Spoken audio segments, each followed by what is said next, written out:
बीजोत्सव नागपूर येथे लोकप्रबोधन संस्थेच्या वतीने धनाजी धोतरकर यांनी गावरान बियाणाचं प्रदर्शन लावलं होतं।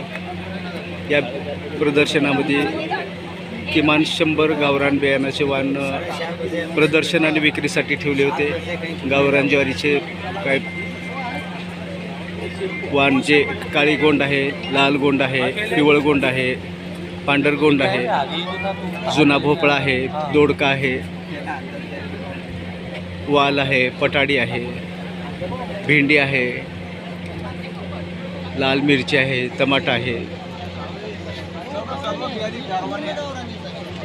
काळं वांग आहे, निळं वांग आहे, कांदा,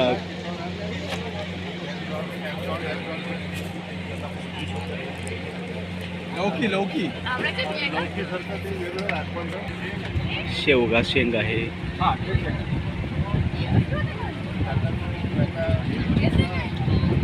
भोपळ्याचे काही वाण आहेत,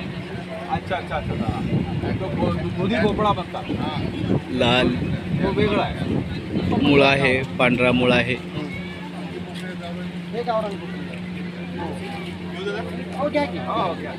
असे प्रकार या बीजोत्सवामध्ये मांडण्यात आले।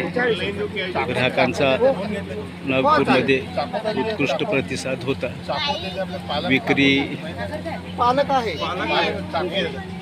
आणि प्रदर्शनात लोकांनी काल 20 आणि आज 21 या 2 दिवसात किमान 3 ते 3,500 लोकांनी या प्रदर्शनाचा लाभ घेतला आहे। आता दुपारचे 3 वाजलेत। 3 वाजेपर्यंत आज सुट्टी असल्यामुळे, ईदची सुट्टी असल्यामुळे जूनच्या पुढे लावायचं, ग्राहकांना सुट्टी आहेत आणि लोकांची खूप गर्दी आहे। तयार करून घ्यायचं तुम्ही पिशवीत। आता एक बी लावून जे एखादी बी गेलं तर पिशवी कॅन्सल करता येते। ते रोप लावायचं परत 8 नंबर आपला जो बियाण्याचा स्टॉल आहे त्याला आवर्जून भेट द्यावी अशी विनंती मी करत आहे। धन्यवाद। 2-3 नमुना आहे।